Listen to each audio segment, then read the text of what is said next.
10 ஆண்டுகளாக தயாரிப்பாளர் சங்கத்தால் எந்தவித நன்மையும் நடக்காததால் தங்களுடைய அணி களத்தில் இறங்குவதாக நடிகரும் தயாரிப்பாளருமான நடிகர் விஷால் தெரிவித்திருக்கிறார். தயாரிப்பாளர் சங்கத்திற்கு ஏப்ரல் 2ஆம் தேதி தேர்தல் நடைபெற இருக்கிறது. தற்போதுள்ள அணிக்கு எதிராக விஷால் தலைமையிலான அணி தயாரிப்பாளர் சங்க தேர்தலில் களம் காண்கிறது. தயாரிப்பாளர் தேர்தல் தொடர்பாக விஷால் அணியினர் சென்னையில் இன்று செய்தியாளர்களை சந்தித்தனர். அப்போது பேசிய நடிகர் விஷால், தயாரிப்பாளர் சங்கம் தயாரிப்பாளர்களை பிச்சை எடுக்க வைத்ததாக ஆதங்கத்துடன் தெரிவித்தார்.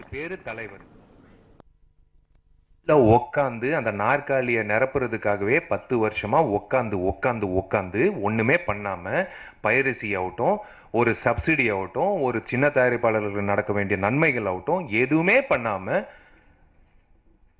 இது குற்றச்சாட்டு அல்ல, நான் ஆதாரத்தோட தான் என்னைக்குமே நான் பேசுவேன், எதுவுமே நல்லது நடக்கல. அதனால வெளியிலிருந்து நாங்க குரல் கொடுத்து பதில் வராம என்ன பண்ணலாம் அப்படின்னு எல்லாரும் யோசிக்கும் போது நாங்க முடிவு பண்ண ஒரே விஷயம், உள்ள போய் உட்காரலாம், உள்ள போய் உட்காந்து நல்லது பண்ணலாம், சுத்தம் படுத்தலாம்.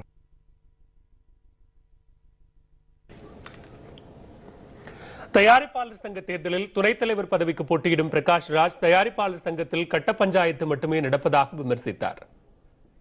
இது சர்வைவ் ஆக முடியாது, அப்படின்னு படம் எடுக்காம இருக்கவும் முடியாது எங்களால். அப்போ என்ன பண்ணணும்?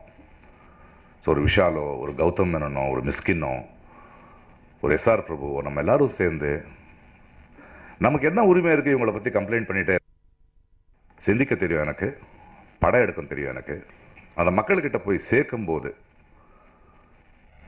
இந்த தயாரிப்பாளர்கள் சங்கம் எனக்கு எந்த உதவியும் செய்யலை. தனியாக ரோட்ல தான் விட்டுருக்காங்க.